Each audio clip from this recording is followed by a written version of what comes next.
my brethren kind and good. So I'll keep moving on. I won't stop now. I'll keep moving on till I reach the top somehow.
Okay, yes, my Stray Dog family, it's time for us to keep moving on.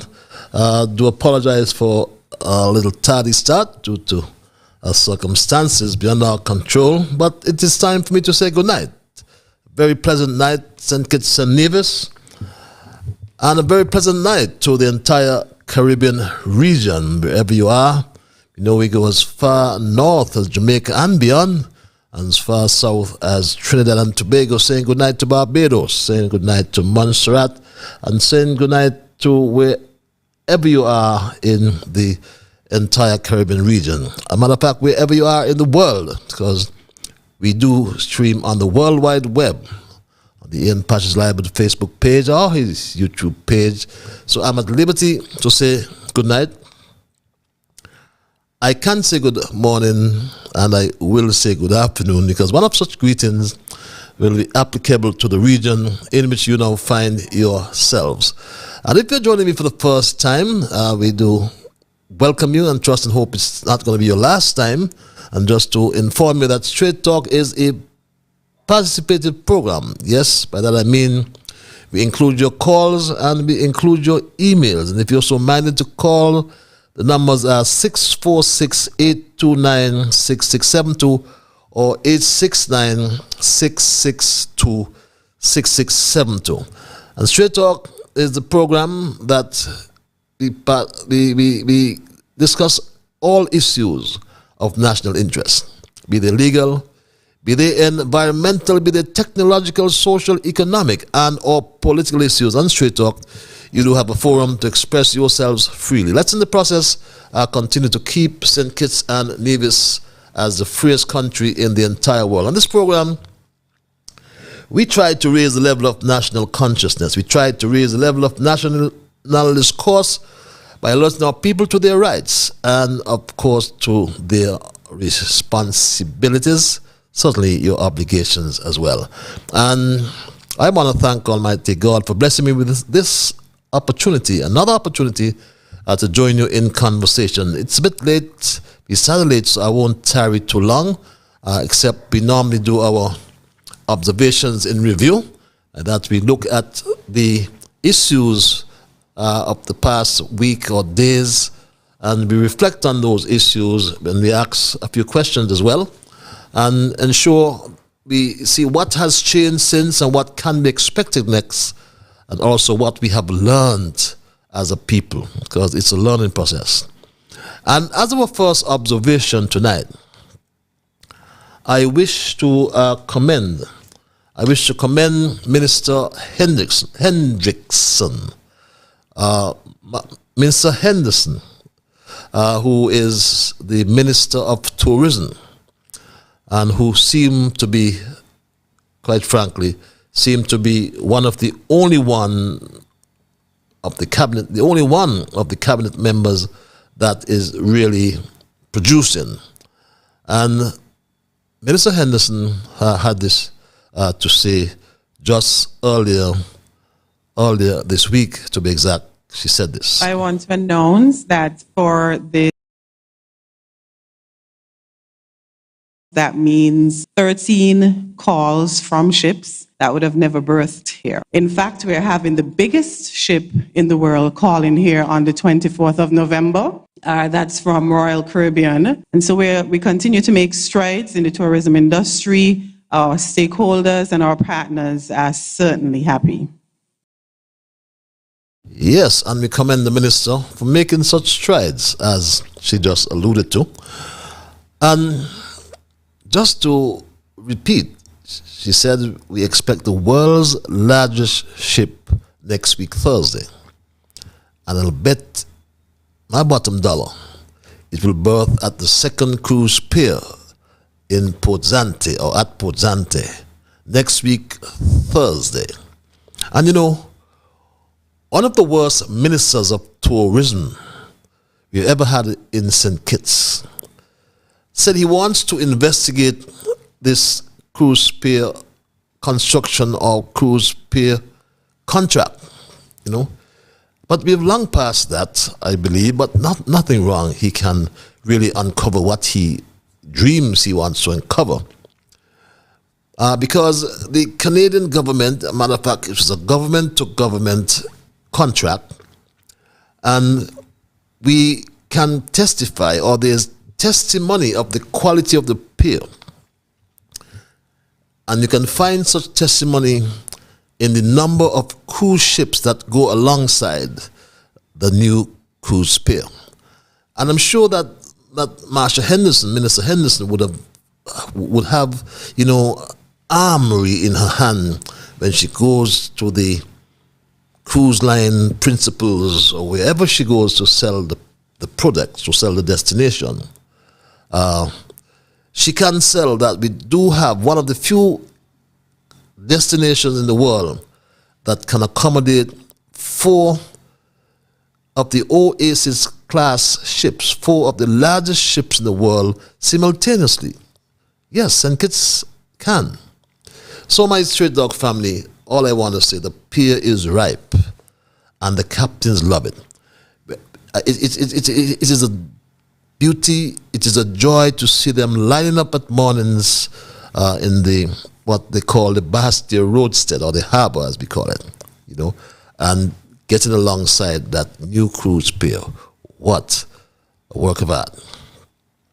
But Dwyer must realize the content of his incentive agreement with his client Bazarian, or not, rather I should say, Dwyer must release, if he wants to talk about contracts, Dwyer must release the content of his incentive agreement with his client Bazarian, so the country can understand what still is Dwyer's interest in the new cruise pier. If you look at the indicative term sheet he submitted on behalf of his client, you would glean from that indicative term sheet that his client would have collected over $600 million. Underline that. Over $600 million over 30 years on a $110 million pier. So what is Dwyer's interest still? Dwyer went to the extent that he threatened to take the government to court and ask for a judicial review just because he did not, or his client did not get the contract. Ernst & Young analyzed the propositions from Bazarian and from the CCC. Ernst & Young did a value for money analysis as well. But you see, the interest, Dwyer's interest did not materialize. So he started and he continues this vendetta against Team Unity and former Prime Minister Harris and your humble servant as well. But I want to warn Prime Minister Drew that so too If Dwyer's interests in the Cockleshell matter do not materialize, you will soon start to curse. Dwyer will soon start to curse Prime Minister Joe. But that's as much as I will say tonight, but more to come. And I can also say, if Dwyer wants to be this, this pagan of virtue, he must tell us about the $50 million contract which he signed as the minister with responsibility for the Frigate Bay Development Corporation. And he must tell us, where is La Valley Greens? Where is the golf course, having spent $50 million? But that's enough for Dwyer. He's already in the departure lounge, and soon we won't hear much from him. Our second observation relates to Nevis. And in Nevis, Brantley has remained mum on the potential lease or sale of the Vance Amri International Airport to an Egyptian or Russian billionaire. I listened keenly to his press conference today, and I thought he would have addressed the expansion or potential expansion of the Vance Amri International Airport. And where will the funds come from? But all he spoke about was the new fire tender. And he thanked Prime Minister Drew. And he thanked Prime Minister profusely for the fair share he's now getting in terms of his double salary and so on. But another time for that. But Brantley must tell Nevisions why people are being threatened to leave their homes, why people continue to be literally bullied by his deputy Alexis Jeffords. There's one lady, I'm told, was near to a nervous breakdown, a mental breakdown. But people are worried about losing their homes, and they are not talking or discussing with people. They're on four sides of the airport. They're not discussing anything with people. But Minister Jeffers goes around and he bullies people to move. And he hasn't been talking about compensation, but many people don't want to move. But next week, Straight Talk will provide a comprehensive update on this vexing matter to many homeowners who are on the four sides of the airport that Mark Brantley wants to expand. But he has that as a state secret. Many divisions will recall the issues with the Yearwood family. For over 15 years or now 15 years, matters were not settled. But as I said, next week we will go in more detail on this vexing issue regarding the Vance Amri Airport and the possible expansion through lease or sale or whatever arrangements.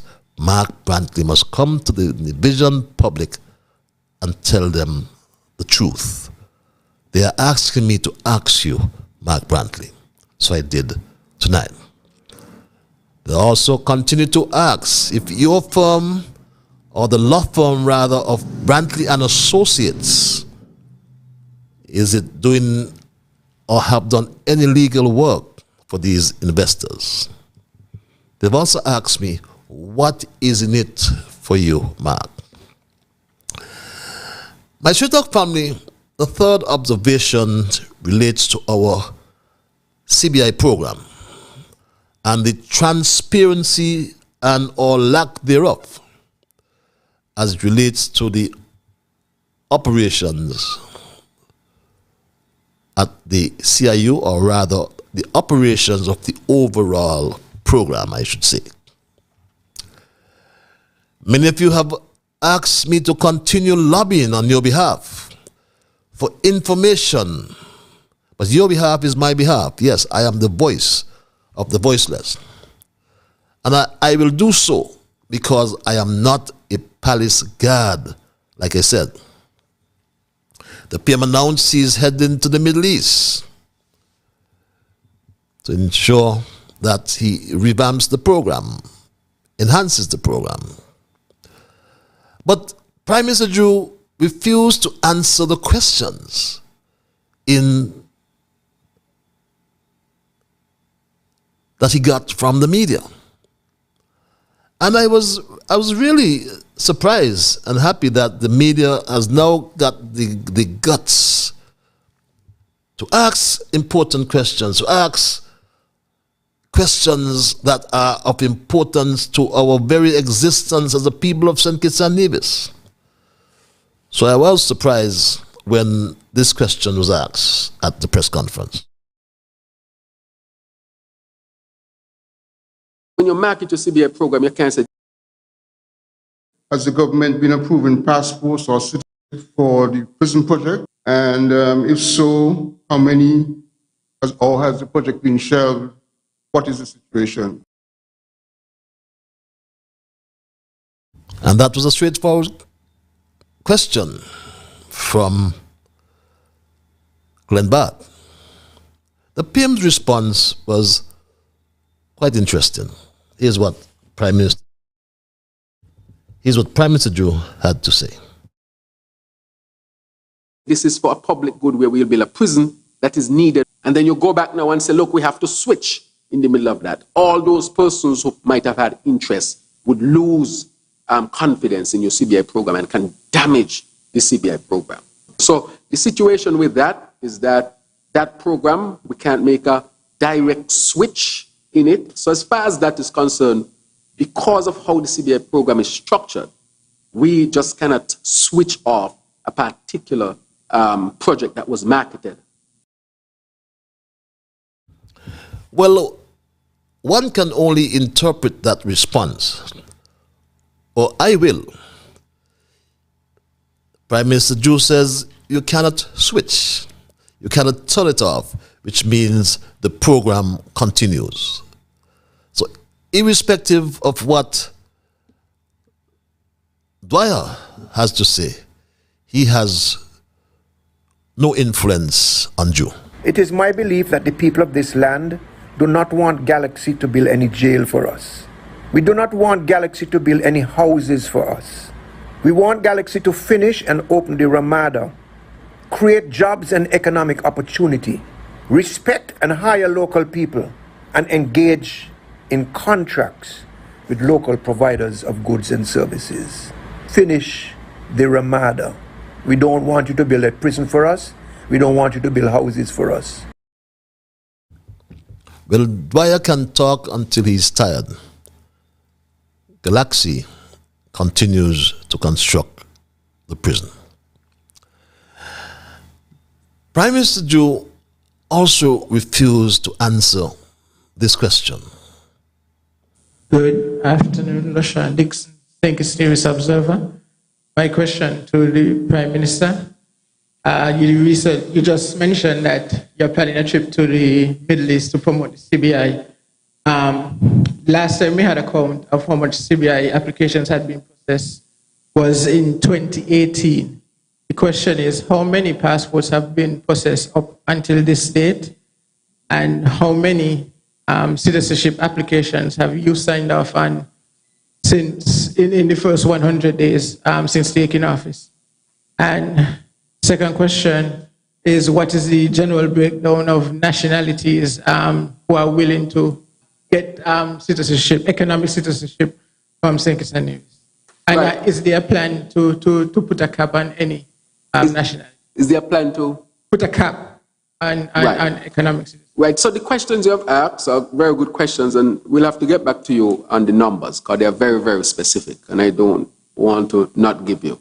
All right, so we can always work on disclosing. We'll do that. Let me say on a number of things that you asked with respect to the numbers. Those are critical questions to ask, and we'll get back to you with respect to those numbers, and you can contact us as well to be specific.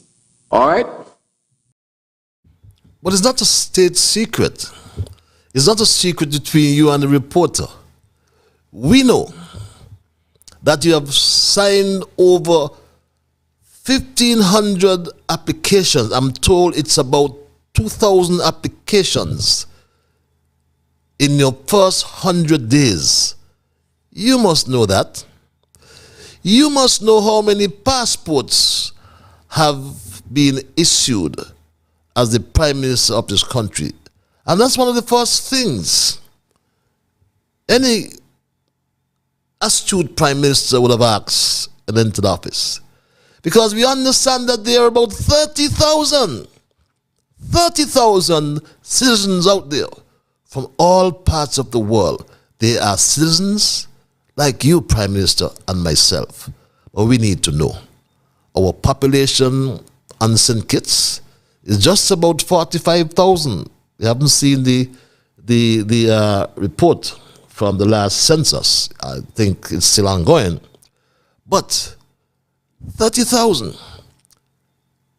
Some people say that they won't come here. Who knows? The geopolitical direction of this world today, you never know. But we need to know. And I will continue to ask. Because I am not going to be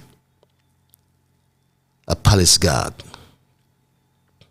The other observation, again, relates to another state secret, a national secret as it relates to the MSR Media Limited. The principal director came to St. Kitts Nevis during the COVID. We went through his financial statements. We went through them. He did not even come to St. Kitts with £1,000 based on his financial statements. But my Street Dog family, he is being funded by the NIA at some $400,000. Let's call our money. $150,000 US per month. $400,000 per month easily. How much is St. Kitts funding since he has now come to St. Kitts? He's doing films in St. Kitts, and we understand all of a sudden a man come here with an empty briefcase, an empty wallet, empty pocket, but he now finds money to buy the ocean terracing. I wish that sale to go well, but questions need to be asked. There's more to come, my Street Dog family, but those are my observations in review tonight, because my time is moving on, so I'll move to my thesis tonight, which is entitled Young and Fiscally Reckless Government. And respectfully, I am going to refer specifically to the Jew Labor Administration. They are young, inexperienced, so some mistakes are anticipated. Some mistakes are expected. But some, I know, will be made. But I'll hasten to add as well that to err is human. The first 100 days of this administration, however, has been so far been disappointing. Very disappointing. And there's a movie called The Young and Reckless, which I have not seen, but I am told that it is about the promiscuous world of young adults growing up in Atlanta, and how the reckless decisions they make will affect their future. It also showcases, I'm told, the culture of music, style, and life. So after months of victimization provoked by the Labour Party resorting to its own history of savage, destructive, political warfare, into the scene, as we say. 2 weeks ago, the government revealed the news that the country was broke, or in his own words, the Prime Minister said the country is in the red. For those who didn't hear it, we always provide the evidence. We are in the red, depending a different course in order to make sure that St. Kitts and Nevis remain strong and viable. But we are very vulnerable at the same time. We are in the red, dependent heavily on CBI, and therefore we have to now chart a different course in order to make sure that St. Kitts and Nevis remain strong and viable. But we are very vulnerable at the same time. This announcement obviously generated strong debate, especially because no plan was unveiled to tackle or to mitigate against what could be a looming financial crisis in St. Kitts and Nevis based on the pronouncement of Prime Minister Drew. Instead, what has transpired since then is the exposure of a young and fiscally reckless government.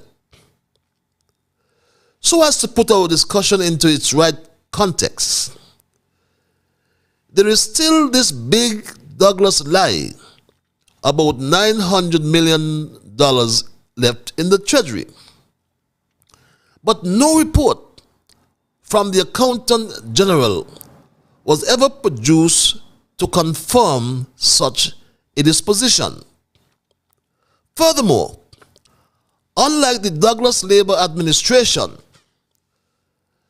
the Harris-led Team Unity administration gave Nevis its best support of nigh $500 million versus nil, nada, from Douglas.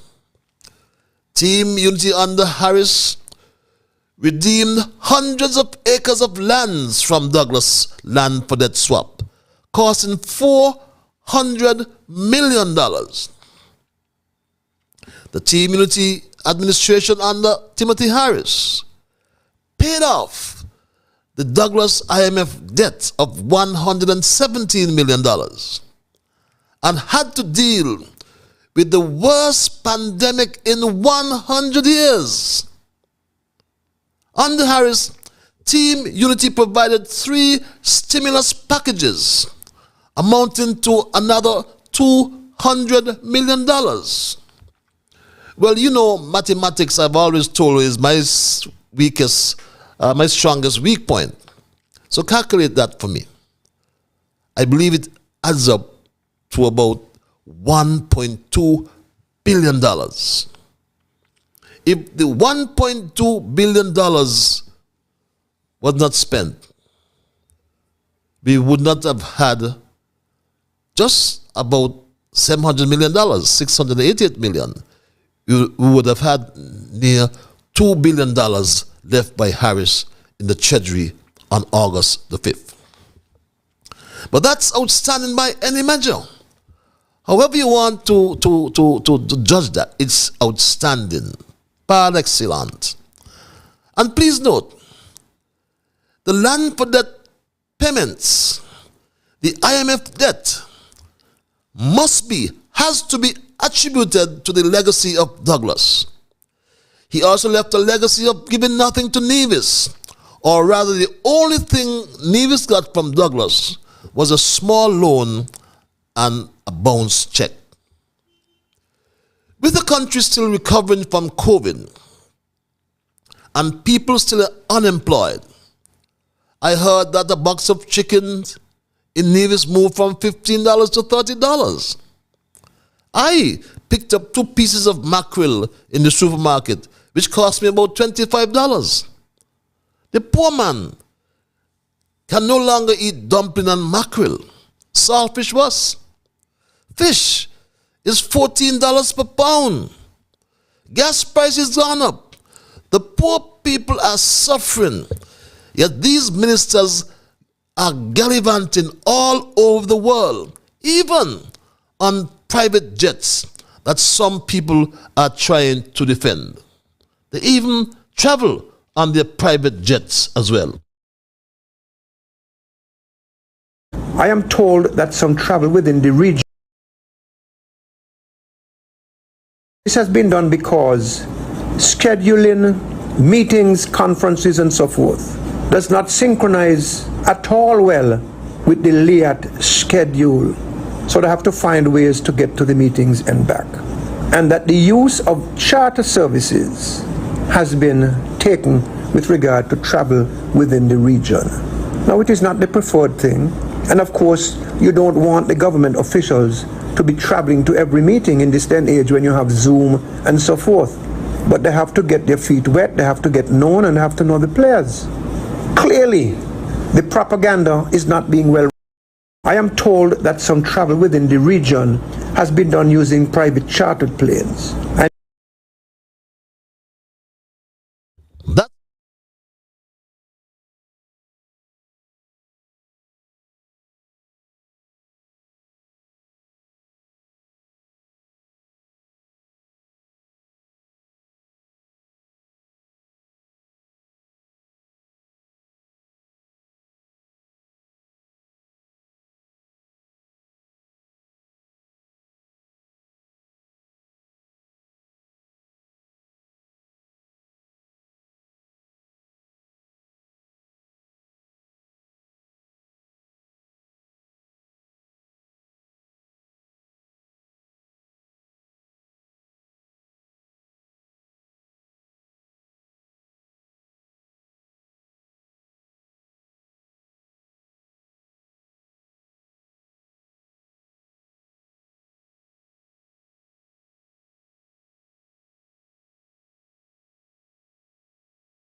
come next week, Wednesday or Tuesday, the birthday present paid to the Prime Minister, and he himself has made that publicly clear to the nation. I'm therefore pleased to announce that after 1 month's salary, or what is termed double salary, will be paid on Tuesday, November 22nd, 2022. It just so happened that it is my birthday.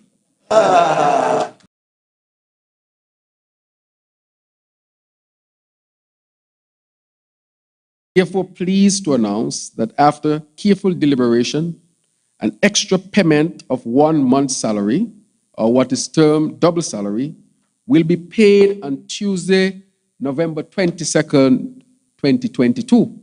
It just so happened that it is my birthday. Happy birthday. When it comes, Prime Minister, you paid yourself a double salary on your birthday. A national secret regarding monies apparently being paid to the MSL Media film production. So how can we be in the red? And I know my Straight Dog family, we spoke to the private jets. The private jets, they're gallivanting all around the country. Now we have heard the views of many pundits, but my position is simple. When it comes to an assessment of the economy or an assessment of the fiscal situation in the country, I will not listen to a doctor. Nor will I listen to a lawyer for that matter. I will heed the advice of an accountant or an economist. I would therefore recommend that we take heed to the advice of Elder Sister Sylvine Henry, who said this, my Straight Dog family. Elder Henry had this to say. If you are in the red, responsible, to act otherwise increases the deficit. So if we broke, but we could give 4 million in an arrarium. I don't know how many millions we're going to give for the extra month. Now, all of these are adding to the weather. We're spending millions here and millions there. I mean, why are we deceiving people? From the time, doctor, you said it, I questioned it. And until he's able to call the figures, as Dr. Harris did, he should not be believed. Because he doesn't have to go and ask anybody for it, you know. Dr. Harris gave his sister at the 3rd of August. Dr. Drew must therefore give the figure he met at the same date to have comparison. Nobody believes Dr. Drew. And I would just implore him to spend some time trying to understand how to read a balance sheet or the balance sheet for the country, as he seems to be quite familiar with the profit and loss account or the income statement. You know what comes in and what goes out, expenditure and revenue. But the balance sheet, Prime Minister, is as strong as the government performs. Learn to read the budget, read the audit report, and seek clarification, if in doubt, from the technocrats in the Ministry of Finance before making irrational declarations as Minister of Finance. Again, or additionally, all eyes are also on the Attorney General, who, in the opinion of many right-thinking citizens, has behaved in a reckless manner that can someday cause a drain on the government treasury. The Attorney General has provided, I'm told, a faint apology to his obnoxious comments about naming and shaming public officers. No one is saying that the Attorney General must turn a blind eye to impropriety. But all that is being required from the Attorney General is a vigilant mind. Not this. Not this, my Straight Dog family. He needs a vigilant mind. The people need to know what the people want these people to run their affairs and have control of their treasury again. So, by telling the people and being open and transparent with them, by naming the people who have done bad, saying what bad they have done, you are really telling the people you need to determine if that kind of conduct is acceptable to you or not. It may be conduct that does not arise to the level of a criminal offense, but it might be dishonest. It might not even be corruption. It might be just below. It might be just a, wow, really? So it's not a matter of naming and shaming. It's a matter of providing the public with the information so they then can determine if these people who did this action when they had the power should get power again, because ultimately the people decide that. Is this kind of conduct acceptable from an Attorney General? That's another question we must ask tonight. The job of the Attorney General is not to deploy the resources and machinery of the state against private individuals for the express purpose or for the, as an objective of shaming them without due process. There must be due process. The Attorney General cannot be an investigator, a judge, the jury, and still the prosecutor. What or who gives the Attorney General the power to believe he can say and do as he like? And where is the Bar Association in this matter? Why are they so silent? Did the Prime Minister call on the Attorney General to make people, according to him, shake in their boots? The actions of the Attorney General thus far can lead to a dictatorship if it goes unchecked. And if he continues this path, the country will sure become ungovernable unless there's a change, of course. The Prime Minister went to Beacon Heights and commandeered the judge's residence, we are told. He stripped the residence and spent millions of dollars of the people's money to refurbish and refurnish the property.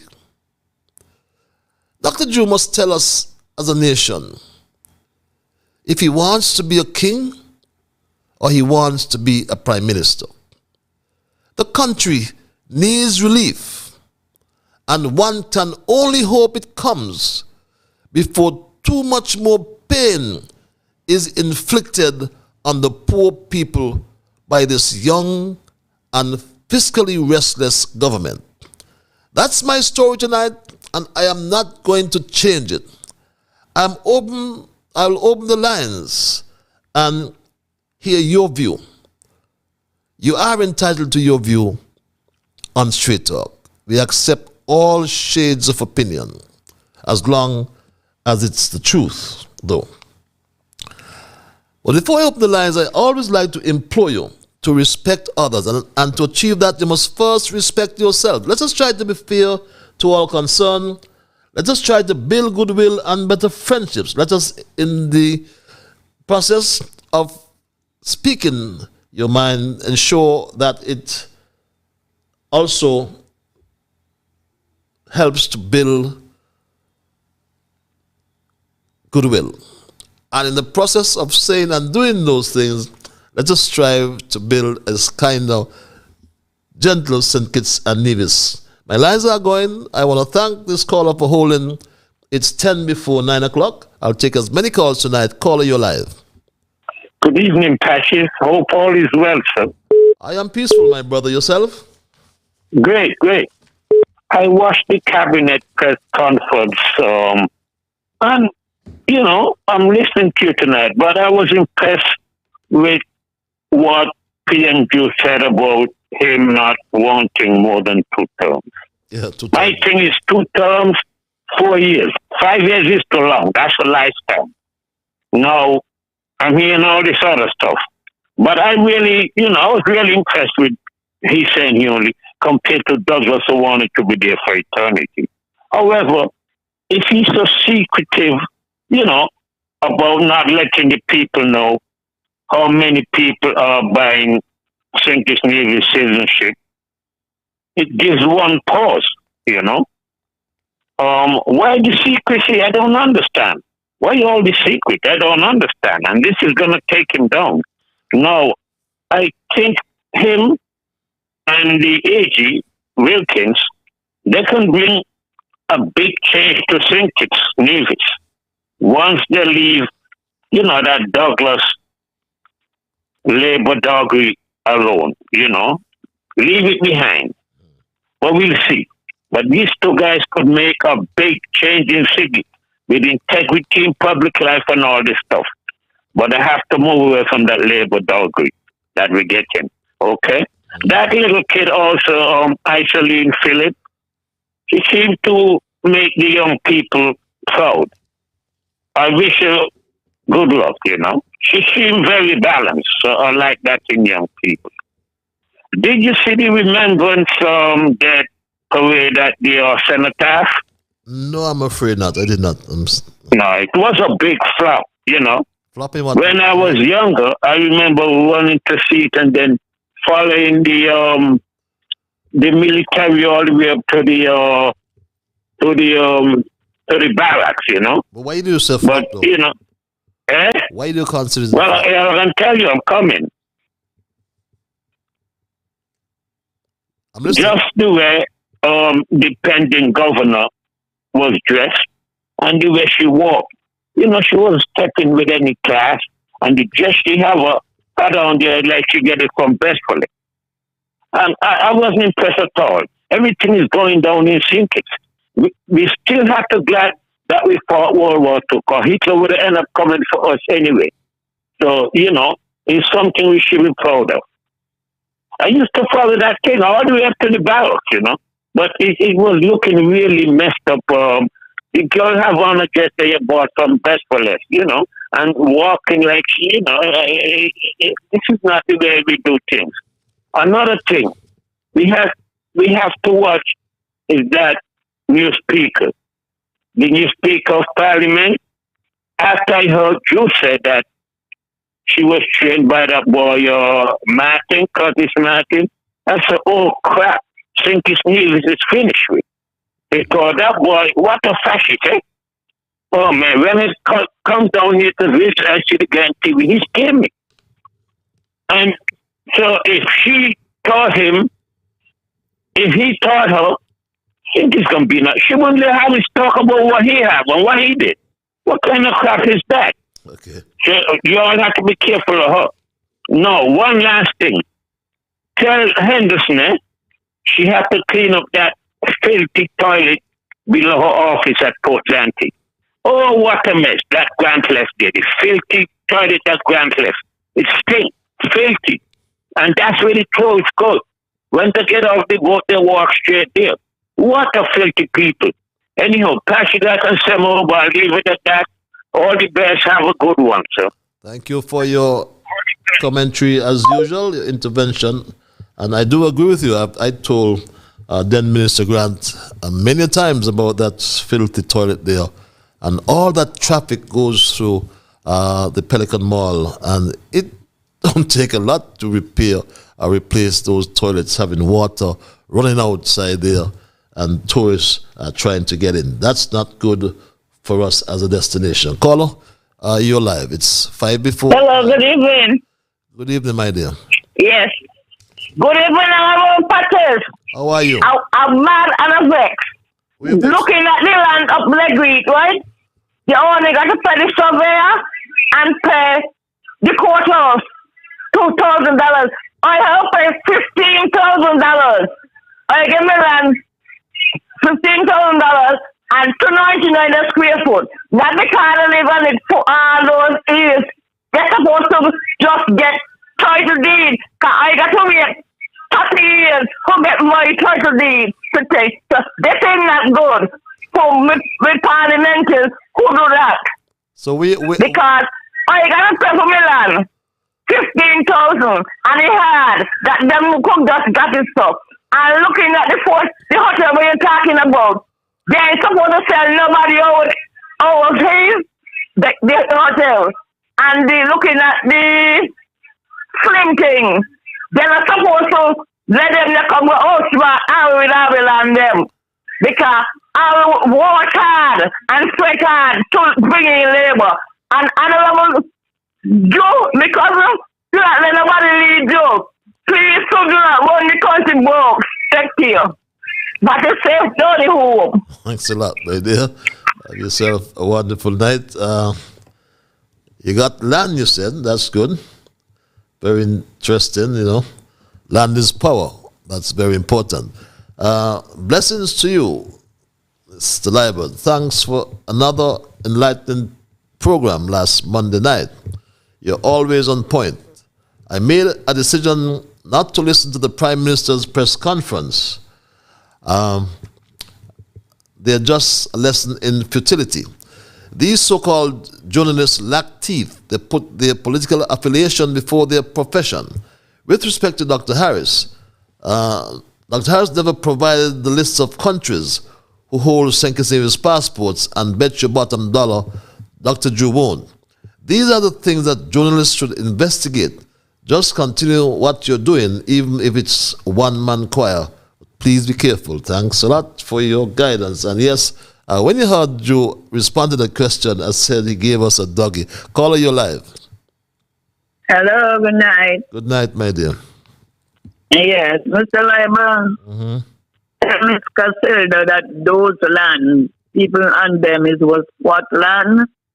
And then land over 30 years, 35 years, going him up to 40. So that's why they gave them the decision to just pay the lawyer and get the title. Go register them in the photos and then pay the lawyer and get the title. And that's what some buckles land come to self-intention to square foot. But she won't just get out the other day and she get cheap to something, 95 million money. $400. Me pay the wealthy partner. The lawyers, Mr. Liburd. The lawyers cost. The lawyers costing $15, $15,000. The lawyers cost $15,000. You said? No, she said she paid $15,000. I get mine for $4 a square foot. My lawyer charged me so much. But she said sorry, at the past, it was my good lawyer, so sell him to not say that I deal thing with me. But those people get, no, she talking about this Scotland, below me there by the water place there. Lagrit? The reservoir. Yeah. Yeah, the Mr. Well, the previous government was saying you must pay, $2 a square foot, right? And they said no, because they on the land so long. They wanted a better deal, so Mr. Congress give them a better deal. And so them just go register and then pay the lawyer to get them the title. That's when you're there, when you're on land long, that's what will happen. Lady Casilda, and you the doggy put you up in the mountain and bring up other people, put them to the front to the barn on your barn on. Yes, the toilet now is a problem. Well, the toilet, no, the women toilet, I don't know for the men, but I don't see the women toilet look filthy. All one of some pipe in it one fixing. And what happened, somebody look like they deliberately dropped. They don't know, Mr. Liburd, these taxpayers' money, me, you money, other people money, drop the tank. We don't even go take off the tank from. Why the tanker will have to break? They need to set up some cameras in this bathroom. Whether you're private or not. If you have an attendant working there, I mean, you're paying them a minimum wage, they shouldn't have a problem. Those toilets have been since our time. I've made noise about the toilets myself. It's really a shame to see them continuing. I'm not blaming the new minister, but it is in fact that need addressing. You have a toilet that close on for the mall itself, right? Not when the tourists them come in and go. The one is okay. The one always clean. Always somebody they try to keep it clean, but the mall itself. That is what we're looking after. It break them a good while now. For years. Yeah, I don't know what happened to it. Okay. Okay, well. You need to look after that. But, and Mr. Joe gave it out and you bought the law, give him a little break. My prime minister, he did my prime minister. But he said he just want to say, he's young, He gave himself about the president. A break. Yeah, he's young and he just wanted to, well, I did pay this money. Young people something think, That's how young people think. That's what we're saying. Young and reckless. That's what we're saying, right? No, I didn't say that. Just do it to make yourself feel good. Because he is young, first time we have a young prime minister. Okay. It's really good. And this passport story, every site is, you cannot sell up so much passport, because at the end of the day, it ain't gonna be nice for the country. Don't make Europe and them wanted to level in on it. I don't know why. and someone call in and say they're bad, and then yeah, they need to open. Nearly 2 years over, 3 years going for them, nobody, Mr. Timothy should let him see it open before he go to from office. For these people, they ain't here about me, you know. They need to open and not know the one going on there by St. Paul. Go. They can't do it. No. Me telling somebody that they open, it's open one. There is some must workers in there just trying to keep it up to date and clean, you know, clean. So I don't know what's going on. If people need work and they want to come up here to the nurses headquarters again. I mean the nurses training school, sorry, not headquarters, the nurses training school. That they need to look after. Okay. They need to open. I don't know why these people hold and they want to be their own people work on the side of it. And this is a thing that's wrong. This is wrong, and the next thing we got to look at Mr. Liburd. We are just overheard the news, you know, coming out Santo Domingo, you know, the Dominican Republic. They need to put them this with this immigrant thing, you know. And they need to get serious immigration because them people flock to here. What we will going to do? I don't know, they're gone in there for 3-4 months now. I hear them talking about immigration law. They better stop the play with immigration law. I don't speak about it already, you know. They need to get serious. When you come, how much days you want? Where you going? Who you staying with? And these people are sneaking right now in our country, you know. Right down there, you got it down there near Lion Keel. And other places. Now coming Christmas, they better start working, you know, and this, you know. Okay. Right? Yeah, because they're going to be sneaking in. So they're running them now back out to Santo Domingo again, and some rights got to go in there and try to talk to them. So I don't know. In America running them out to Mexico, and they said they must come back up, you know. Okay. So it's fluctuated, man. It fluctuated, man. Okay. I don't mean the people I hate to don't behave themselves. They got a big country, rich country. I don't know what to do them. I'm going to put to call your country, man. Thanks a lot, my dear. Thanks a lot for your input. It's now 9:05. Our lines are open. We are discussing the young and fiscally reckless government. Yes, they're youth, and yes, we do have hope. Our youth are our future leaders, but we need to guide them all along the way. Caller, you're live. That is. Good night. That is. Good night. Good night. Well, I miss you, man, them, you know, become of them. They're joining this, you know. I miss Labu and I miss Mr. Harvey from Cairn. I hope that they're still alive, eh? Because I miss them. Who's Labu? My friend from Newtown? No, the one in America. Oh, Nabu. Labu. Miss him bad. Nabu, yeah. You miss him here, Mr. Harvey. I hope Mr. Harvey wasn't in a sheet in a good clothing, you know, because I'm listening. I want to hear his voice. Okay. Anyhow, I see money coming, eh? Okay. He get money next week. Okay, thank you. Spend it wisely, my dear. Spend it wisely. Mr. Attorney General, I do appreciate the fact that you have regretted some of the public statements you made with this email in respect of naming and shaming certain persons. Having now been remorseful and has indirectly apologized, is evident that you do not consider yourself too big to become humble and say, I'm sorry. And I only hope that the example you have set will resonate with your other colleagues in cabinet, and they will do likewise. However, AG, always remember, whatever you say cannot be taken back, especially when you are in politics and there is no forgiveness. Caller, I want to thank you for holding your live. Hello, caller. Hello. Yes, you're live. Yeah, this is Emmanuel speaking. Emmanuel? Yeah, from New York. Emmanuel. Manny. My white name is Emmanuel, but everybody thinks it's know me as Manny. Manny, Mr. Govaya. Yes, yes. What you do there, Mr. Malalo? yes, Malalu. How are you, my brother? How are you? Boy, I am here. I'm coming home for Christmas, but what I am saying, that with all due respect to the Timothy administration, he was able to give an increase to the pensioners at Social Security.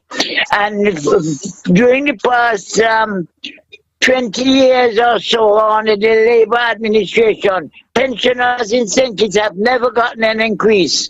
And when I was secretly talk on behalf of the poor people in St. Kitts Nevis, that $2,500 that they stipulated for burial of people now costing astronomical $15,000, and Social Security still giving $2,500. And when Colas up here in America, Colas is giving the Social Security recipients an increase. What happened to the ROI, return on investment of Social Security, to give poor people something on their money? Well, they have the audacity to give just civil servants, give pensioners, government pensioners, double salary, but the poor pensioners them in Social Security, they don't get nothing at all. That is really unconscionable. I don't care who the hell went in, but they haven't done anything for me, Labour or whatever. And I'm talking on behalf of the poor people in that country. That's a good point. I mean, one can't dispute that because the pensioners have this fixed income all these years, and the cost of living is affecting them too. The cost of living affecting not them too, not civil servants alone, not non-establishment workers in the government, not when the pensioners call us right now on the 30th of December. An increase would be given to Social Security recipients. What happened to the Social Security money that they lent to different institutions? They don't get back no money on the investment? I don't understand it. The accounting in St. Kitts is different to the accounts that I know. I don't understand. Well, I mean, the Social Security would argue that they have to protect, those who the current contributors to the fund now, because if you don't receive more contributions, then and people living longer. There's just other side to the argument, but I take your point. What's the funeral grant doing this? No. The thing is it. We agree to that, to your point. But the thing is it, more money. Do you take money from Social Security and invested it into some other, invested it. There must be return on investment. You don't let out money and don't get back nothing. Well, so I mean, they must make adequate provisions for poor people too, pensioners, for pensioners. Well, I'm looking on behalf of the people. I'm well, all right. I'm okay. Okay. I don't need the $2,500 what they say they give people in the berry. What's the grant? What's the grant in the years? What's the funeral grant there? They have safety nets up here. You have safety nets. You can open an insurance if you want to open, and it's very small in terms. You have safety nets. Okay. They give Social Security give $250. You could open an insurance for $10,000 and only pay $50, $20, or $40 a month. There's safety nets. What would be the cost of you having when you're paying insurance in St. Kitts for burial? It costs you more than dollar for dollar. Don't convert it. So there's safety nets up here. I agree that Social Security up here give you like $250 for burial. But that is not, that's besides the point. The point is that that's America. St. Kitts is St. Kitts. People I hate people making comparisons. I got you, man, Rod. I look forward to seeing you come Christmas, so we can have. I have a voice my opinion when I come down there too, because to hell. But as I tell you, Timothy gave an increase in 2019 to the Social Security. I was there when he did it. Okay. Well, kudos to Prime Minister. Kudos to Harris. With all in all, I mean, whatever they want to accuse him of doing or whatever, he was good in the sense that he looks after the interests of the poor man too, because he gave an increase in 2019. Okay. Got you, man. Got you loud and clear, my brother. Good to hear you. Yeah, I got my point because to hell with them, nobody down here, nobody nothing. So praise God for that. That's what straight talk is all about, my brother. Thanks a lot. Talk the truth. Yes. Let's go back to the lines. I want to thank this caller for holding call you live.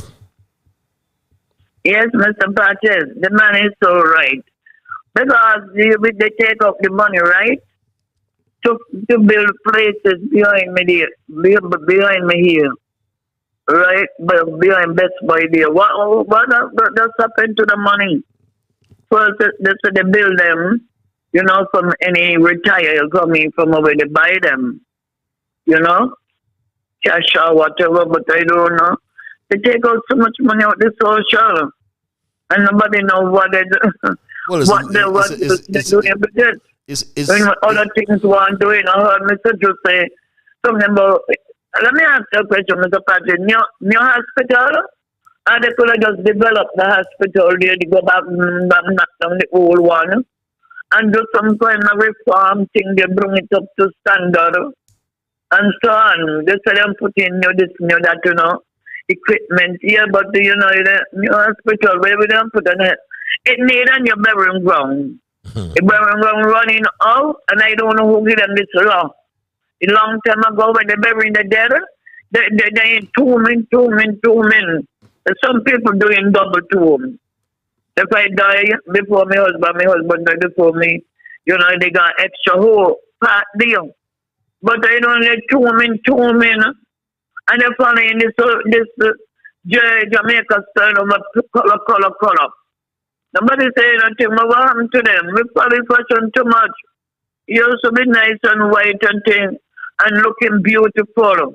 One man tell me from Barbados that in the 73, they say, you all have a beautiful burial. I could imagine that mean everyone was up to date. Okay. You're coming up walking right there by the burial ground.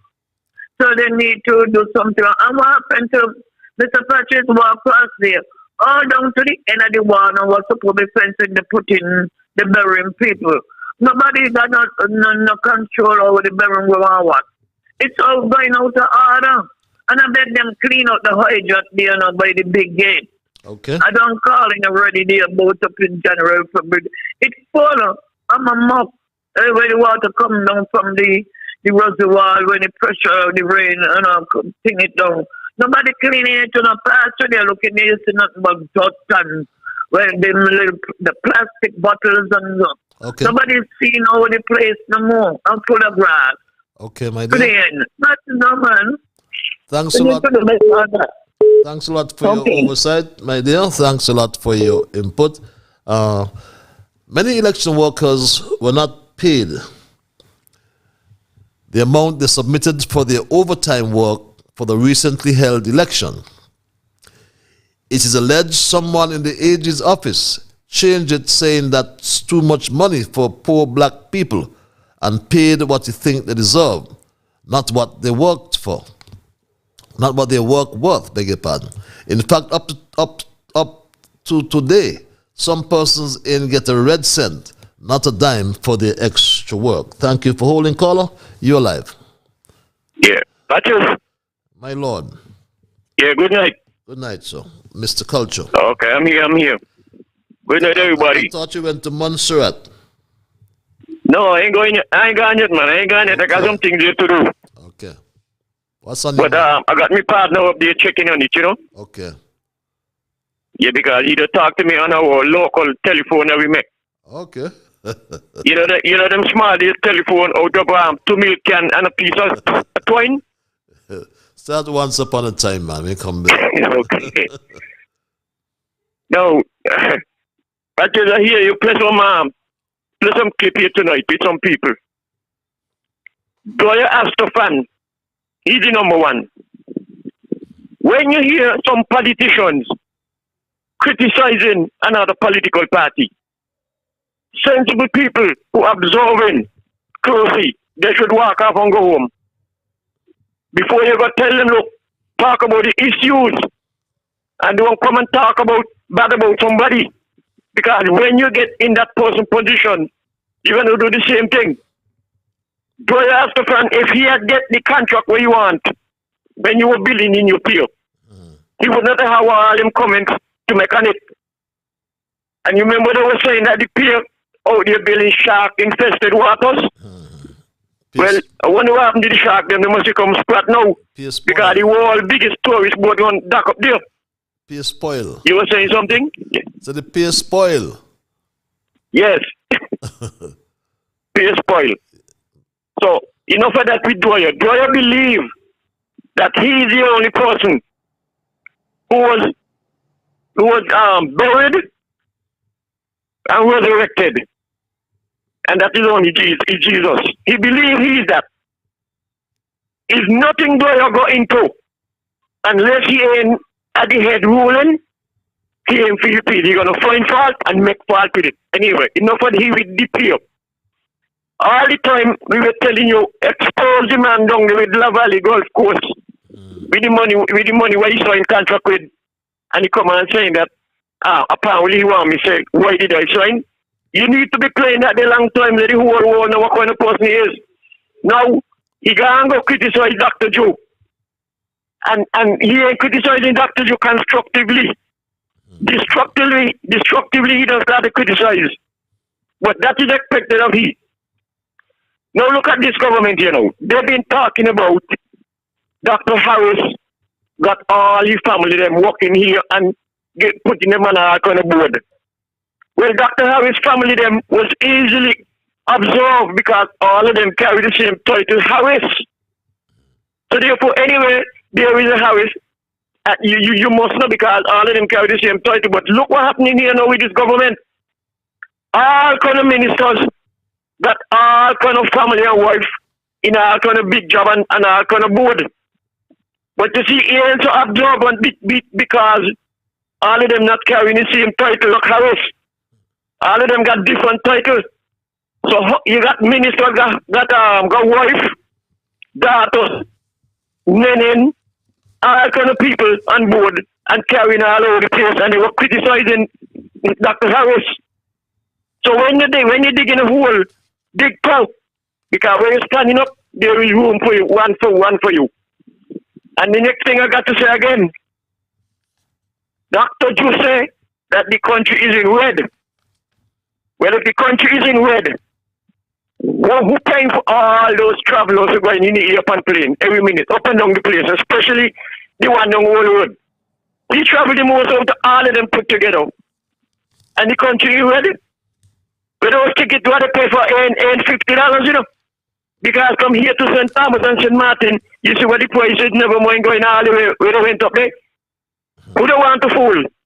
Country red, and you're going to pay double salary? That is, I can't remember none else to say tonight. If I remember anything, I'll come back when you're done. But for now, have a good night. Watch your back. Have a good night, my brother. Yes, I'm watching my back. They're not only traveling, they're traveling on chartered aircraft. We've learned as well. Hi, Patches. I always enjoy listening to your show. Read this email. The AG seems occupied with trying average people in court of public opinion for the express purpose of shaming them, but using only some of the information. Why is this? The AG must tell us what what was his hourly rate or hourly charge out rate, beg your pardon, when he was in private practice at his family's law firm was $1,000 per hour? Was it $1,000 per hour, $1,200 per hour, or was it $1,600 per hour? Ask this email. Let's go back to the lines. Caller, you're live. Thank you for holding. Hello, caller. Yes, yes, it is. Yes, that is. Good night. You are. Me again. This looking at the age, right? The father used to criticize labor, but we can't tell you what to give him the work because they say his mother was a labor. And looking at the government, right? When they travel, we expect they have to pay the money, but the politicians then travel all over the world, and we have to pay the money. So doctors do 8X out. So take care. They're using up the money. All the politicians then. Take care. Okay, thank you very much. All fair-minded and objective people must give thanks and appreciation to Sylvine Henry. Wow. I'll get back to that my straight dog family. It's 23 minutes past the 9 o'clock hour. That just slipped off my screen. Let me get it back. All fair-minded and objective people must give thanks and appreciation to Sylvine Henry for her sound, educational, rational, sensible, wise, and prudent advice she continues to give almost daily on the diverse radio programs. Mrs. Henry, many of us here and abroad in the diaspora are very proud of you for your courage, dauntless, and indomitable spirit to withstand the foul, nasty, horrible, odious, and disrespectful behavior that some notorious and infamous characters utter against you on radio. They will certainly regret one day. The blessed good thing is they cannot walk in your shoes. For in your discourse you are unparalleled, also always giving empirical figures and facts, as opposed to the critics who only talk because they have a mouth. Continue the good work in educating all of us, as Sylvine reads this email.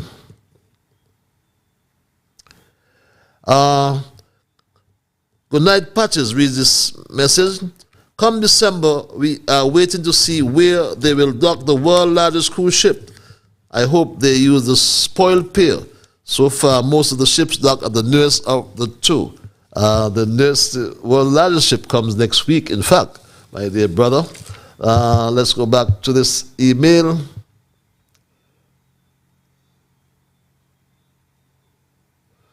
Yeah, people listen to Dwyer on the radio, but they are not hearing him.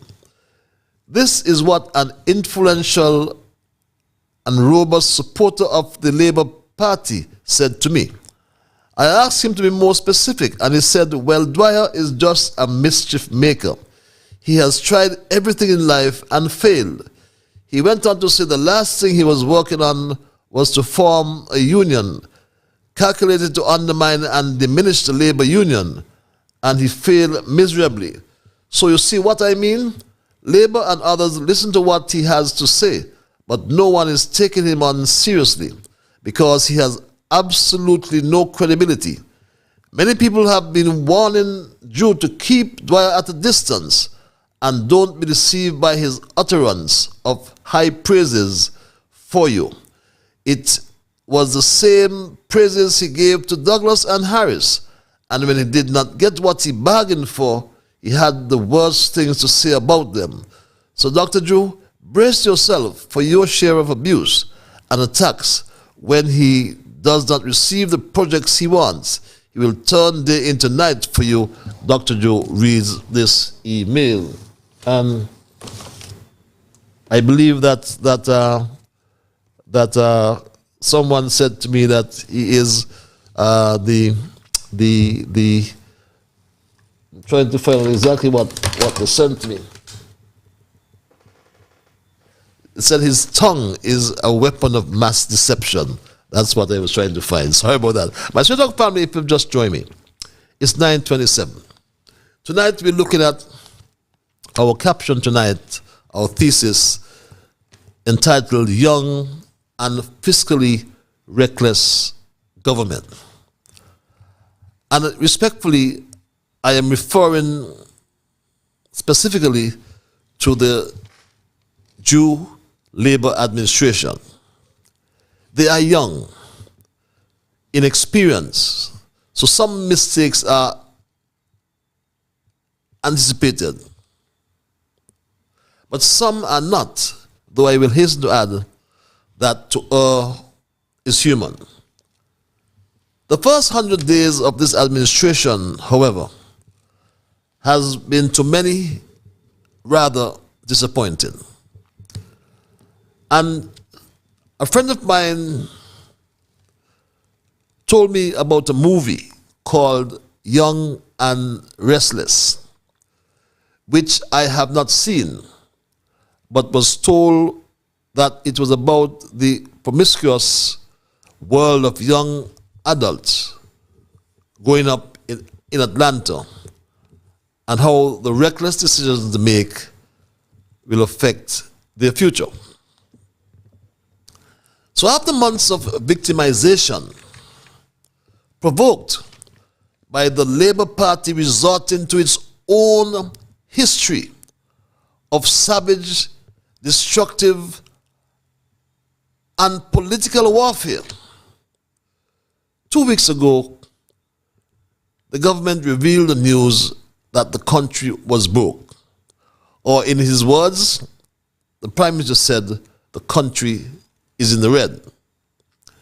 Well, this announcement obviously generated strong debate, especially because no plan was unveiled to tackle and or to mitigate against what could be a serious financial crisis in St. Kitts and Nevis. Instead, what has transpired since then is the exposure of a young and reckless government. And my Straight Talk family, with the country still recovering from COVID, and some people still unemployed, the construction industry has come to a virtual halt, it seems. The cost of food continues rising, continues to escalate. I couldn't believe that I picked up 2 pieces of mackerel. I'll keep talking about it. 2 pieces of mackerel in a supermarket costing about $26. And I said, wow, the days of our mackerel and dumpling have become days of the past. The poor man food, mackerel and saltfish, has become so expensive. But while poor people are suffering, these ministers are gallivanting all over the world, even on private jets that some people try to defend. What is the cost of these private charters? Are the questions we ask. And we submit. That's the behavior of this young and fiscally reckless government. It must be fiscally reckless if the country is in the red to spend $4 million for an honorarium, $120 million for 2 new generators, while a solar farm project to generate 36 megawatts is on hold. And something has to be wrong with that. And you talk about in the red? Caller, you are live. Hello, caller? Yes. Yes, Patrick, I'm back. This me had a little piece. Now, you know why the new young government is operating like that? Because they have some what you call old, OLD, losers. advising them. All right, Dr. Population is a loser. Kunumunu Governor is a loser. And Lawyer Butler is a loser. And Dr. Jew has to be careful with them there around him because they're going to lead him down the path of destruction. Because he is inexperienced of leading a country as a prime minister. So therefore, they're taking advantage of his inexperience. So I'm warning him, if he wants to be a good prime minister and a good leader of the federation, take no advice from all of them there who was criticizing the good governance of Dr. Harris as the leader of the country. Mark Nevis is one.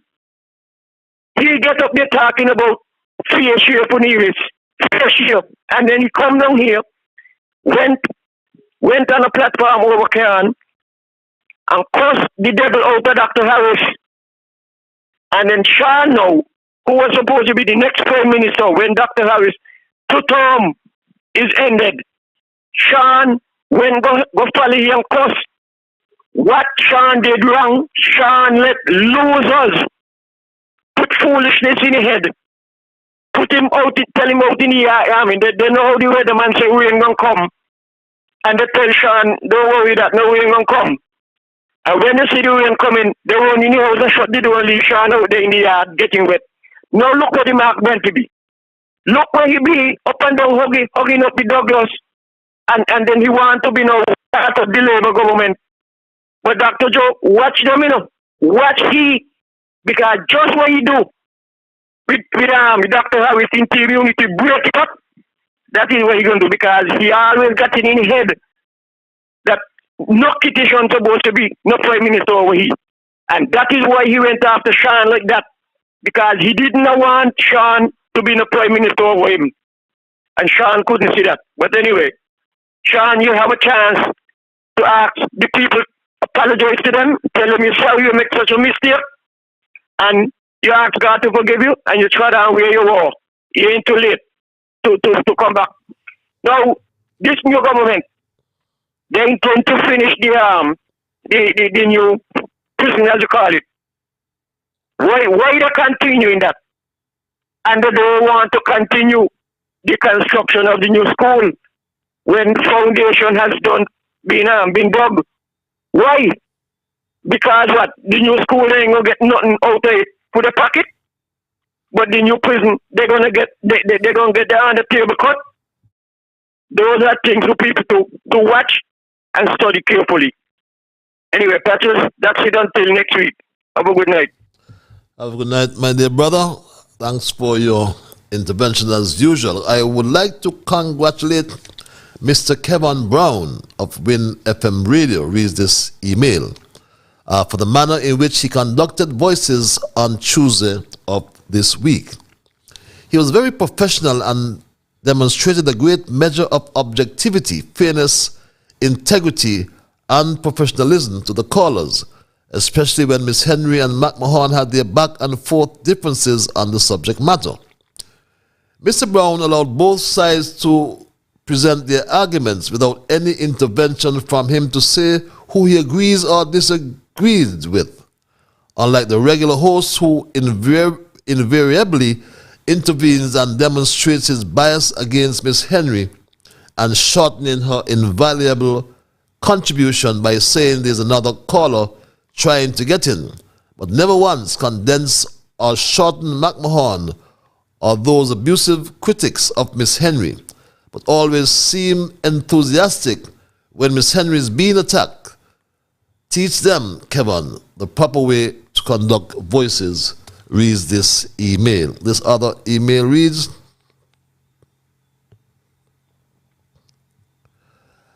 is this accountability and transparency promised by Labour? The Honourable Samuel Duggins, it is suggested, is now abroad on personal matters, but does the country know he is not an island? Reads this other email. I'll get rid of my email before I go back to the lines. I don't understand why they think everybody in Senkit's stupid, but are they? The Labour government seems to be in connection with the Illuminati. You have to understand that you have to take care of your home, but you refuse to look after the people in St. Kitts and Nevis. The only persons he's taking care of is his cabinet. The snake from Nevis have Jew where he wants him, and boy doggy vex. When the man speaks of accountability, people like Asafan should be in jail. Reads that email. It's now 23 before the 10 o'clock hour, my Stray Dog family. In the event you have just joined us, we are looking tonight, examining after 100 days and counting. And the Prime Minister said he has, I think he said 1,755 days left. But we hope then that they will improve. But the view is that their behavior suggests that they are young and fiscally reckless as a government. It must be fiscally reckless, as we were saying earlier, if they are going, no matter what they talk about COP, climate change.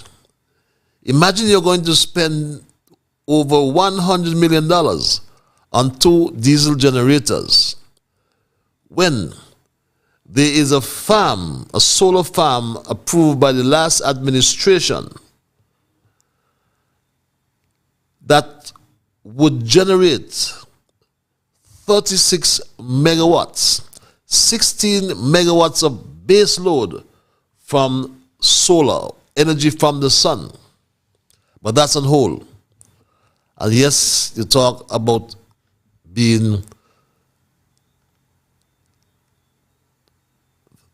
not being fiscally reckless. The double salary for St. Kitts Nevis to be paid next week Tuesday on the PM's birthday will amount to some $30 million. And yet again, information about our citizenship by investment program is not being told. And that's what we call about the new way, a new day, and a better way. A new kind of transparency. Listen to this kind of transparency.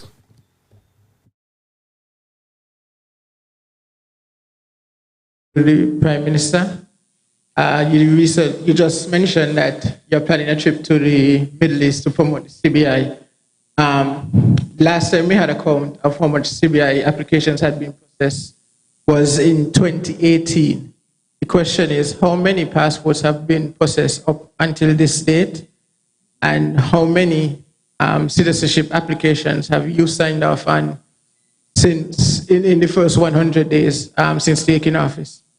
And second question is, what is the general breakdown of nationalities who are willing to get citizenship, economic citizenship from St. Kitts and Nevis?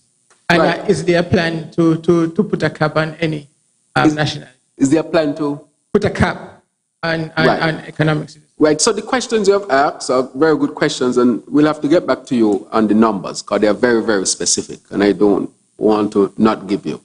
All right, so we can always work on disclosing. We'll do that. Let me say on a number of things that you asked with respect to the numbers. Those are critical questions to ask, and we'll get back to you with respect to those numbers, and you can contact us as well to be specific. All right. That sounds like a doggy answer, doesn't it? A very good question, he said. Very good question, but he hasn't provided the answer about the numbers, the number of passports. And the reporter, if I heard him well, asked him how many passports he signed during his 100 days, how many applications he signed during his 100 days. That's a question he failed to respond as well. But we'll follow up on him. Caller, you're live. Hello, caller. Good night. Good night, my dear. How art thou? Not too bad, better late than never. Yes. Mr. Liburd, the plane was in the sky or on the airport. Which plane? So nobody trained to do nothing. Oh, that's to show his voters how good he is. So every joyride, we'll see something different. Mr. Liburd, what's the name of the constituency?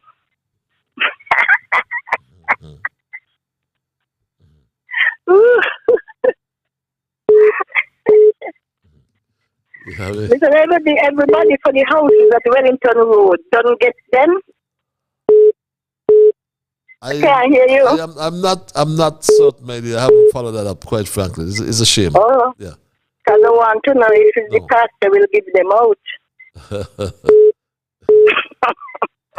And if it's so, that's not fair. Well, you know. Because they have names to them.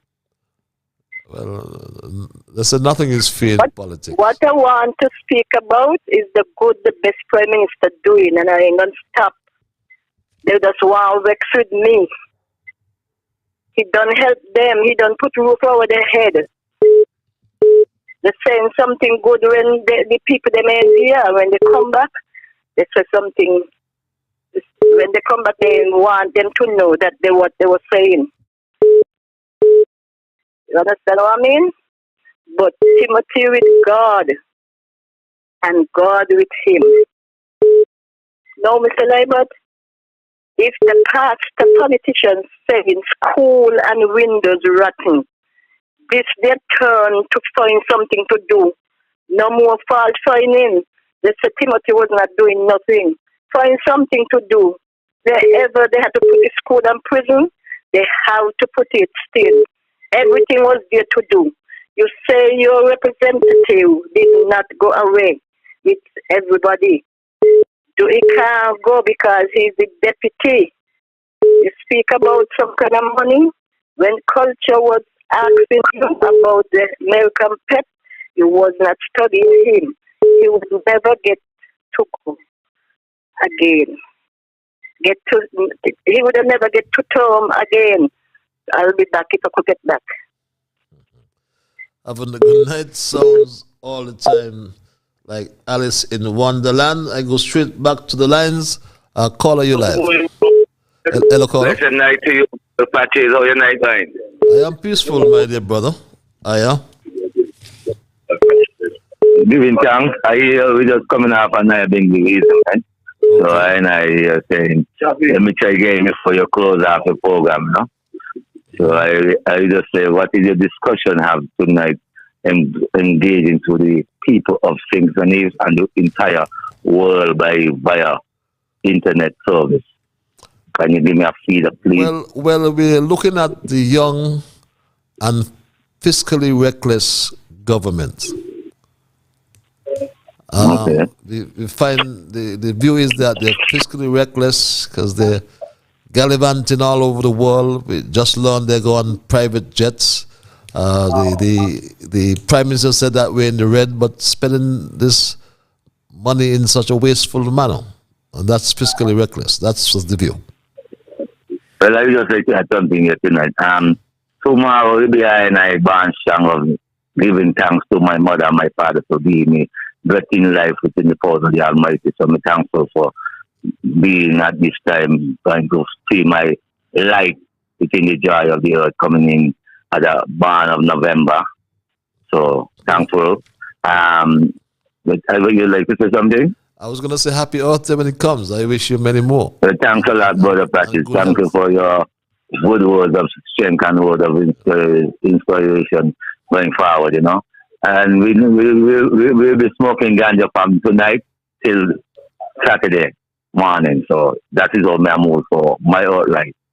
Now, I would like to give a detail at your discussion. And I find for the press conference, I just moved the other day with the Prime Minister and his entourage that he had here with him.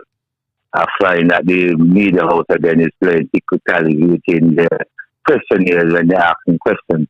And I like to put this here to the formality of letting the the people things and news and into the entire world because I'm not fear to put it apart in the finite spectrum. That's how we see things are going forward.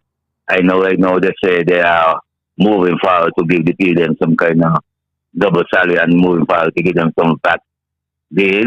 We say we still see the structure of the society still tabulating against seeing how poor people are under the economical ladder. So we said Prime Minister yesterday is where are we going into where are we seeing the money coming to in revenue, so you can create your outline of what you just detailing your briefing of your address and in your briefing when it comes to your press conference, because we know these journalists will let the fear to question you when it comes to the economical stability in the Federation things and Nevis.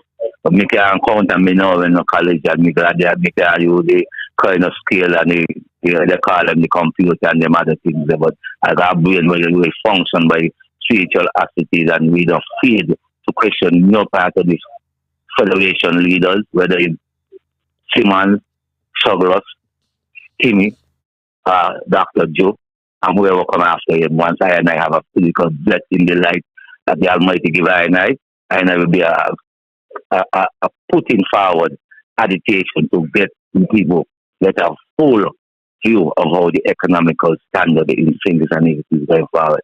We still ain't seeing a response about the sales of the CBI program, the past where the influx of the money are going, and how are we going forward in generating more of the sale of the program, because I just don't trust that influx of that CBI program. I remember we had the left canonical program there before the election had come on, and he had some crap behind his program, and I hope you could get him back on your program so he can give a detail to the country now in what are the aspects of his promotion going into the CBI program from the last time when he was on your show. So these are things you need to be following into as a journalist too. You see? So I pull you to your homework. Okay. Test him again. You hear me? Yes, my brother. I went into the archives and I found this, right? And which confirms what you said. I want you to listen to it. And this is your birthday present from me.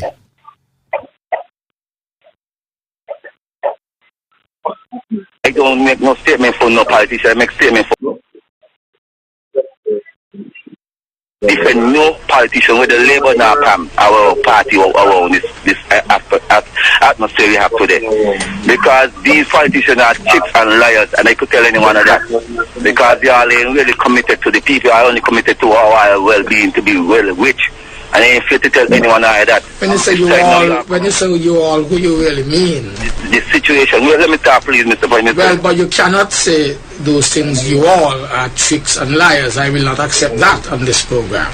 So if you're going to have a conversation with me, you have to respect my position. You were playing something. Let's take our next call, please. He doesn't want to have a conversation. Right. You remember that, my brother? I can't hear you just play. But anyway, what is the program? You just play. I couldn't hear because me picking up none of the sound and coming through out to my end.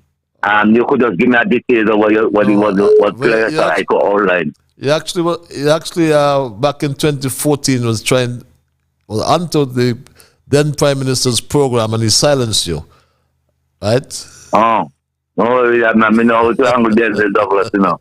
He can't play me. I remember in November born, he's a January, me a revolutionary, you know. And me not back down at all, you know, but me love him and support him because he's a human being, but I will say here, he's a time and a place for things to really go forward when it comes to the social well-being of our people. And we're soon going into the 80th year of the celebration of the Buckley Uprising. You see? Okay, my and this is what we did tonight in making our ground level and the Nayabingi Tiakosi order to foster that celebration when it comes for January the 20th around fall on a Saturday. You see? Okay. And we're waiting for this new administration, even though they say they are for the workers of the people, you know, because we know who they are, you know.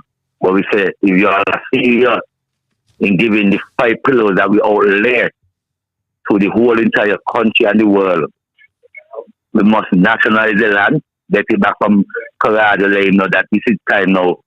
The Buckles area be nationalized as a historical area. And then the another thing is to put our ancestors as national heroes and heroes, and those who have been injured and those who went to prison be honored in the highest honorary of the Federation of Things. And then we look at the education to the people in the school, so it's a part of the curriculum. That's key. The fourth, and having a museum and a monument being installed for our ancestors. You see? And the fifth is a public holiday. So we putting that on the table of this new administration, and if they see the flow of these levels, they are not ready for the price of the plan of the working people. And we don't say we're not about to know one of the political parties because we don't vote for none of them, but we respect them and we're ready to challenge them because we say Vans and all them other people who have businesses in singles and I mean, so to damage your station or your program, but me saying this because it's time now we put things on their table where it needs to be put. Then have the things that need to be paid within our structure of our society, but the reaping benefits of our people. And it's time now we tell them, let us come on the table and discuss because we have issues to confront with a lot of things that we all are benefiting over here and making our people hurt. And the administration is just taking a blood because again, the cut on the table. It's fireborn. Time to liberate our people. Give thanks. One love. My brother. As I never out of words, always straight and to the point. Let's go back to the line. Let's take a few more calls before we wrap tonight. Caller, you are live. Yes, I'm back. Mr. Liburd, the reason why they just tie up your phone, the radio and the phone, and they don't have nothing to say, they don't want to call. It's they're tying you up for your time to go. That's why culture does have to call him twice, 3 times. And you must tell him you're out of time. And don't tell him it's 3 times you're calling in. That's not nice. What the balling for? And let if in Rams 2450, Timothy name will always call. Get home safely. Thank you very much. Yes, my Straight Dog family, we heard the views of the many pundits as we wind down tonight's programming. Jew is not fit to be a prime minister, reads this email. He's an excellent doctor, yes, but not a prime minister. They remove an accountable accountant like Harris to put in a doctor. This is laughable. The PM Jew don't have a clue, reads this email. And take this, Good evening, Mr. Liburd. Another interesting program. I agree with the caller who spoke of the parade and the way the Gigi's deputy was dressed. I watched the Independence Parade and I was embarrassed. She needs to dress the part. The Remembrance Day parade was poor up Reiki. The only parade I've ever enjoyed were the ones under the command of Errol Maynard. None since him. Take care all. That's a long time ago. Take this, my final email for tonight. Did the AG report on the procurement process employed for the purchase of the generator? Very good question. That even slipped me. That's very true. We haven't really heard that report or any report about that. Caller, you're live. I'm giving you 25 I don't know, but let me tell you this. You remember Eugene Hamilton in Parliament asked Dr. Douglas how many CBI passports he sell, and he did not have the answer. And now Dr. Joe come now again, and he refused to answer how many passports he saw since in government. That is the policy of them Labour people. They ain't gonna get no better. Why? We are the transparency. Let go you ask them that now. See you. Good night. Yes, new day, a better way. And my Straight Dog family, as we wrap for tonight, I'll perhaps squeeze in one more call if that caller can use 30 seconds. But when it comes to the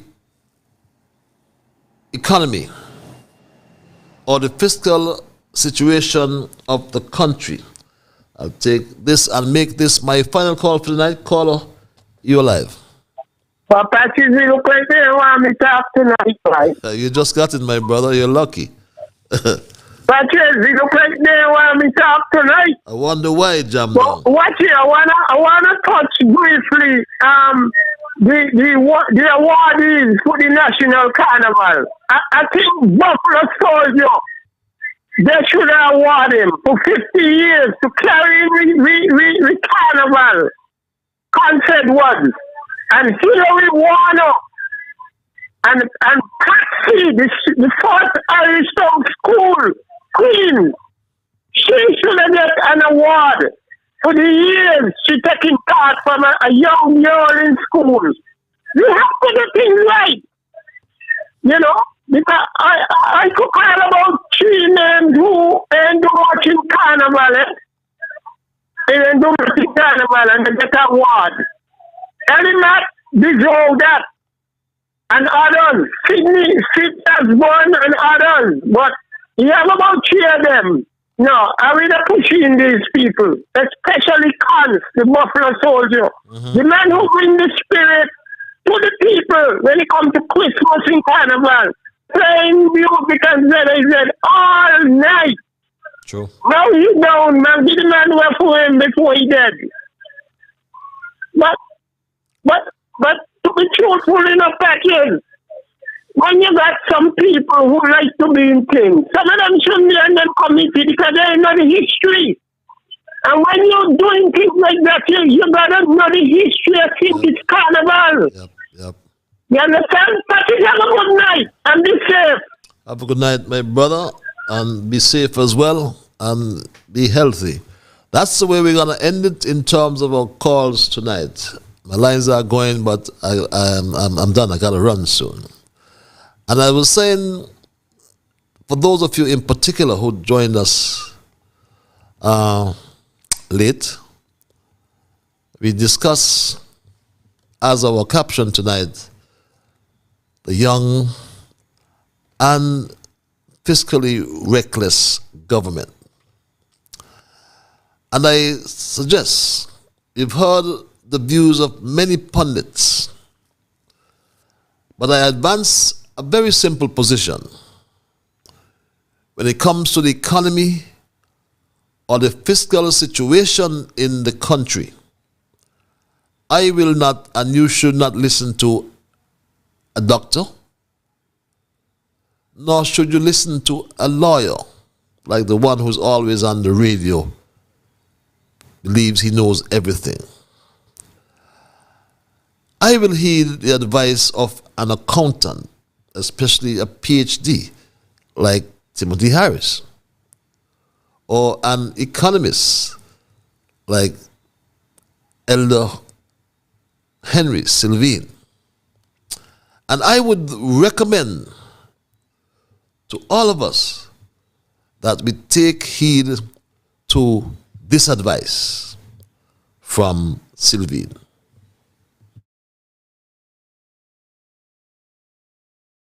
Fiscally responsible.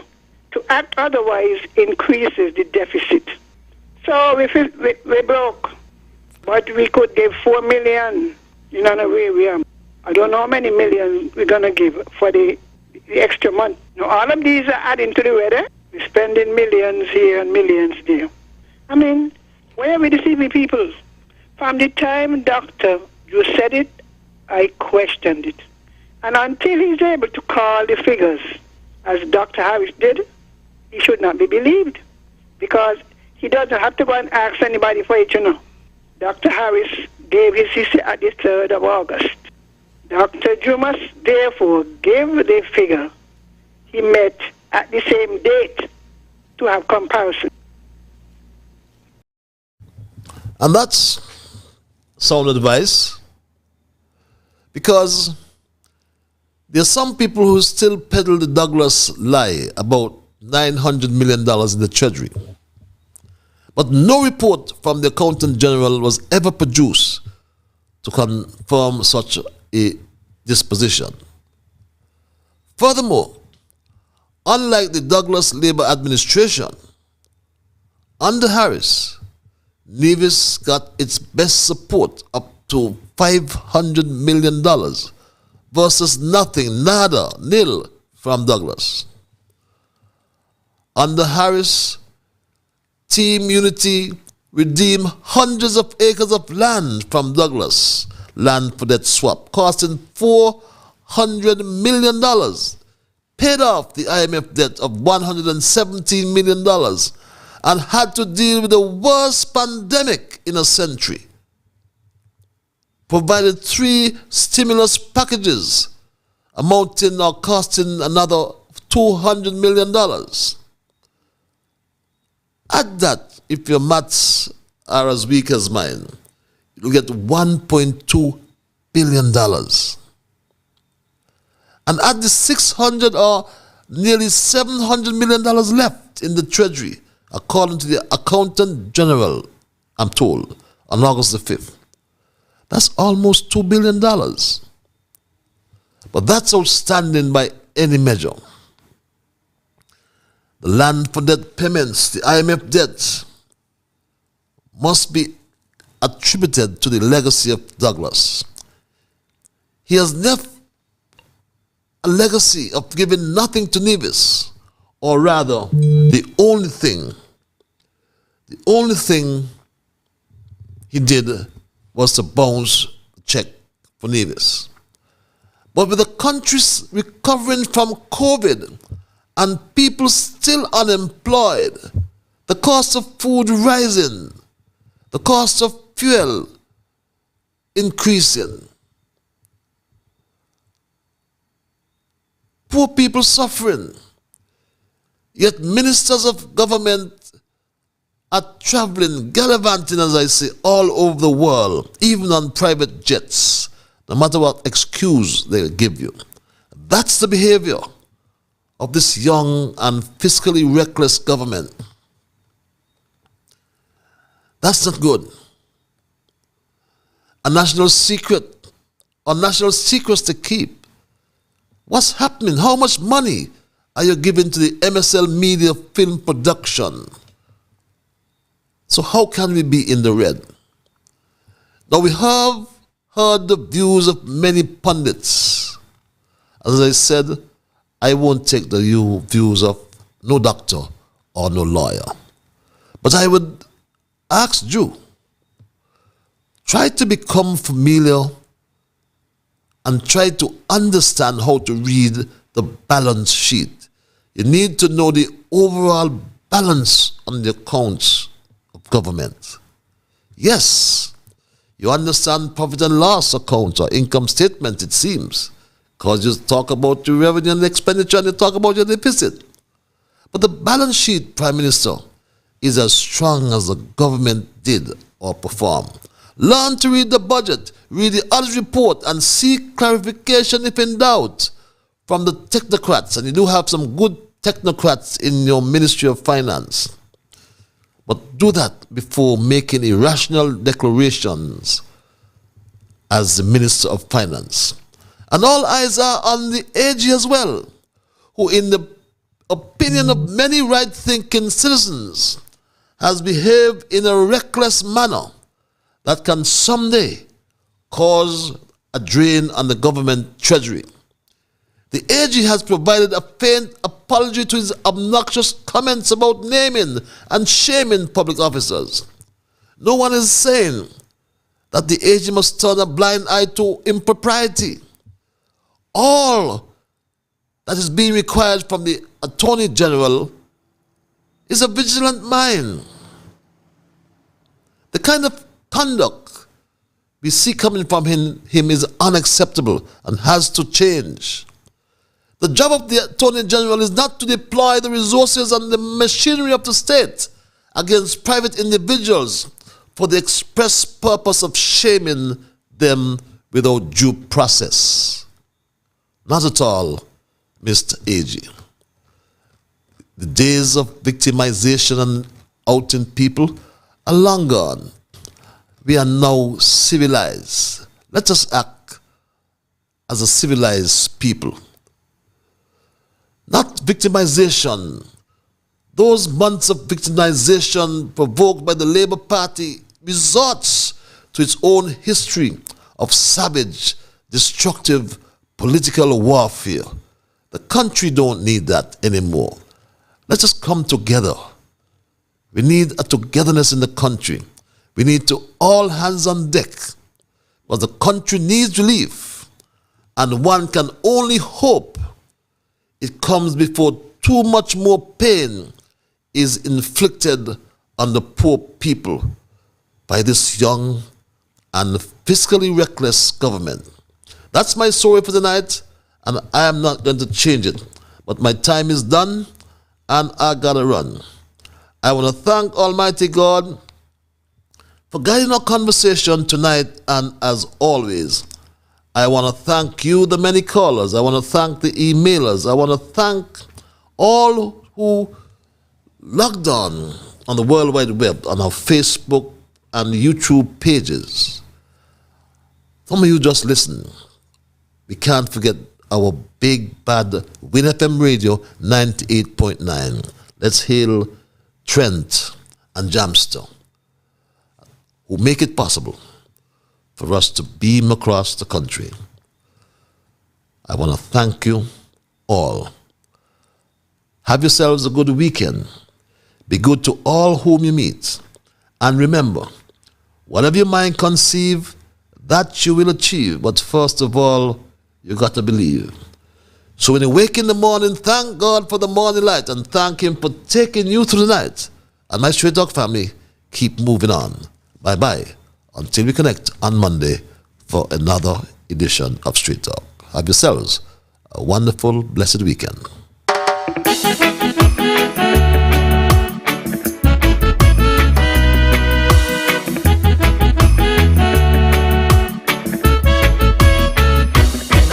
In the morning, I thank God for the morning light.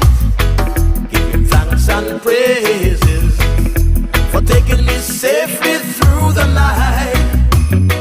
For the rest of food and loving care, and for my mother's breath of life that's got me here. So whatever my mind conceives, that I will achieve, you better believe. I do the things I should, be to my brethren kind and good, the best I could.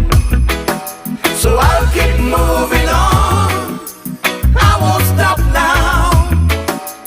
I'll keep moving on, till I reach the top somehow. Down on my knees, the Lord I kneel and pray, my heart and soul, beg Him to take me through each day, my guardian to keep and my guide, over every step I take, He will preside. So whatever my mind conceives, that I will achieve, you better believe, because I do the things I should, be to my brethren kind and good.